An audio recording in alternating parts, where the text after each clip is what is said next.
जी नमस्ते, मैं हूँ राकेश और स्वागत है आप सभी का हमारे यूट्यूब चैनल एजुकेशन फायर पे। बीपीएससी टीआरई 4.0 के एग्ज़ाम को ध्यान में रखते हुए बिहार सामान्य ज्ञान हम लगातार डिस्कस कर रहे हैं।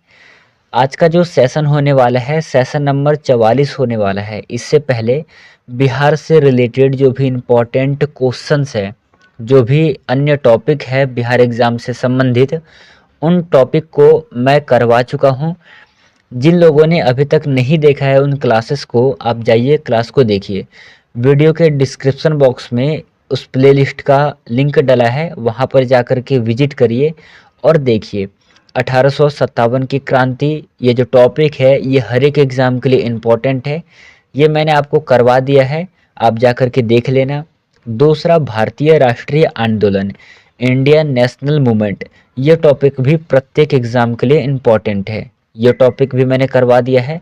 वीडियो के डिस्क्रिप्शन बॉक्स में आपको इसका लिंक मिल जाएगा, जा करके देख लेना एक बार। चलिए करते हैं आज के इस सेशन को शुरू। ये सेशन नंबर 44 होने वाला है और विश्वास करिए इससे पहले हम लोगों ने करीब करीब 150 से 200 क्वेश्चन के ऊपर हमने डिस्कस कर लिया है डिटेल रूप में। इसी प्रकार से आज हम करेंगे कुछ नए क्वेश्चन के साथ, कुछ तड़क भड़क करेंगे। करते हैं शुरू आज के इस सेशन को। चलिए देखिएगा पहले नंबर का क्वेश्चन क्या है। पहला है कि रामचंद्र शर्मा किस गांव से थे। रामचंद्र शर्मा ये अमराहा से थे, ये चीज़ आपको ध्यान रखना है। अगला है कि जगत नारायण लाल को किस जेल में भेजा गया। उत्तर है बांकीपुर के जेल में। और ये जो बांकीपुर का जेल है, यहीं जो है भारत के पहले राष्ट्रपति कौन थे, राजेंद्र प्रसाद। ठीक है, राजेंद्र प्रसाद को यहीं से 1942 में जब भारत छोड़ो आंदोलन चल रहा था, उस समय पर यहाँ से इनको गिरफ्तार कर लिया जाता है और जेल में बंद कर दिया जाता है। ठीक है, बांकीपुर में कौन सा मेला लगता है, तो बांकी मेला लगता है। कौन सा मेला लगता है, बांकी का मेला लगता है। यहाँ पर आपको याद रखना है कि जगत नारायण लाल को किस जेल भेजा गया था। सही उत्तर है आपका कौन से जेल में भेजा गया था, तो ये भेजा गया था बांकीपुर के जेल में। तीसरा प्रश्न है कि बिहार केसरी से किसे संबोधित किया जाता है। उत्तर है डॉक्टर श्री कृष्ण सिंह को बिहार केसरी से संबोधित किया जाता है। आपको याद रखना है श्री कृष्ण सिंह बिहार के पहले, ठीक है, बिहार के पहले मुख्यमंत्री हैं। ये चीज़ भी आपको अपने कॉपी में नोट डाउन कर लेना है। अगला प्रश्न है किस देश की सीमा बिहार राज्य से जुड़ती है। यहाँ पर देश पूछा है, यहाँ पर आपसे राज्य नहीं पूछा गया है, यहाँ पर देश पूछा गया है। उत्तर होगा आपका नेपाल, क्योंकि बिहार की जो सीमा है वो नेपाल देश के साथ में स्पर्श होती है। नेपाल जो है इसके साथ बिहार अपना कितना जिला शेयर करता है, तो आपको याद रखना है कि 7 जिला शेयर करता है। ठीक है, 7 जिला नेपाल से स्पर्श होता है। ठीक है, और जो है नेपाल, इसके विषय में कुछ हम देखते हैं। आपको क्या करना है कि चैन बना करके चलना है।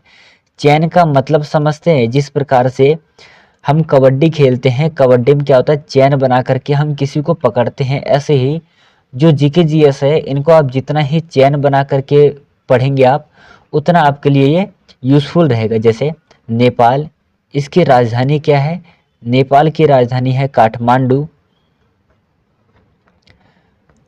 काठमांडू में सार्क का मुख्यालय है। ठीक है, दक्षेस का मुख्यालय है। दक्षेस, इसमें कितने कंट्री शामिल है, इसमें 7 कंट्री शामिल है।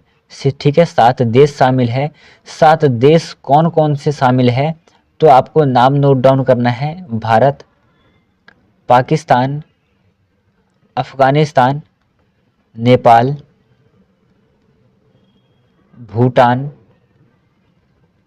बांग्लादेश और एक आपका और है श्रीलंका। इस प्रकार से करके 7 देश, 7 कंट्री दक्षेस में शामिल है। ठीक है, दक्षेस की स्थापना कब हुई थी, इसका जवाब आप लोग हमें कमेंट बॉक्स में लिख करके बताएंगे कि दक्षेस की स्थापना कब की गई थी। चलिए अगला प्रश्न है कि पुराना बिहार का कितना प्रतिशत जमीन लेकर के झारखंड राज्य बना था। उत्तर है 45.85% जमीन लेकर के जो है झारखंड राज्य बना था। हालांकि एक प्रश्न यहाँ से बन सकता है कि बिहार से झारखंड कब अलग हुआ था, तो आपको अपने कॉपी में नोट डाउन कर लेना है ये अलग कब हुआ था। ये अलग हुआ था 15 नवंबर सन 2000 को अलग हुआ था। ठीक है, 15 नवंबर सन 2000 को बिहार से झारखंड अलग हुआ था। ये चीज़ आपको याद रखना है। और एक प्रश्न और बन जाएगा कि बिहार कब अलग हुआ था। बिहार जो है वो बंगाल से कब अलग हुआ था, तो बिहार जो है वो एक स्वतंत्र राज्य बना था 22 मार्च सन कौन सा था, सन था 1912। ठीक है, 22 मार्च 1912 को बंगाल से बिहार अलग होता है, इसीलिए हम लोग 22 मार्च को बिहार दिवस मनाते हैं। ठीक है, चलिए अगला प्रश्न सॉल्व करना। अगला प्रश्न है कि बिहार का शोक किसे कहा जाता है। उत्तर है कोसी नदी को बिहार का शोक कहा जाता है। अगला प्रश्न है कि आम की वह प्रजाति जो केवल बिहार में ही पाई जाती है, कौन सी प्रजाति है। सही उत्तर है सफेदा प्रजाति जो कि केवल बिहार में पाई जाती है। बिहार की राजधानी वर्तमान समय में यदि आप देखोगे तो बिहार की राजधानी है पटना, और पटना में ही सर्वाधिक सबसे ज़्यादा गंगा नदी बहती है। गंगा नदी बहती है, बताइएगा कितना किलोमीटर बहती है। ये बहती है 99 किलोमीटर। 8वें नंबर का प्रश्न है कि बिहार में बहने वाली नदियों में किसका उद्गम जो है अमरकंटक से माना जाता है। किसका उद्गम अमरकंटक में है। उत्तर है सोन नदी। ठीक है, और इसी सोन नदी के दक्षिण में जो है कौन सा साम्राज्य है, तो मगध साम्राज्य है।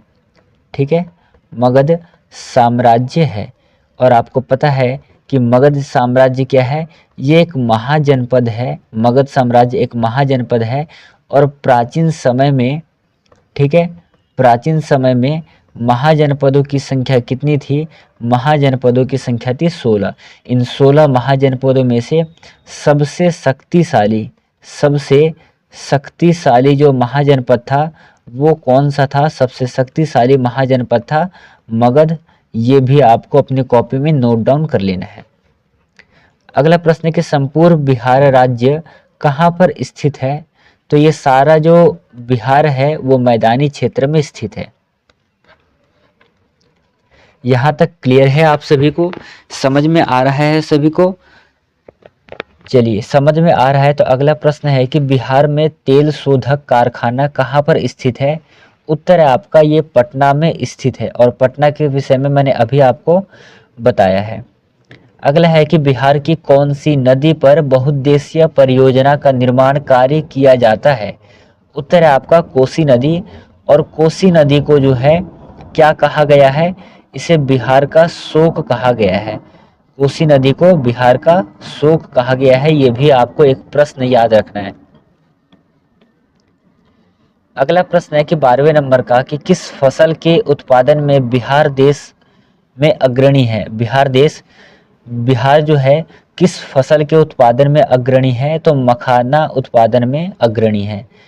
अगला प्रश्न है कि बिहार में डालमिया नगर किसके लिए प्रसिद्ध है, तो एक चमड़ा के लिए प्रसिद्ध है। अगला प्रश्न, बिहार में कोयले का अनुमानित भंडार कितना है। अनुमानित भंडार है 16 करोड़ टन। कितना है, 16 करोड़ टन।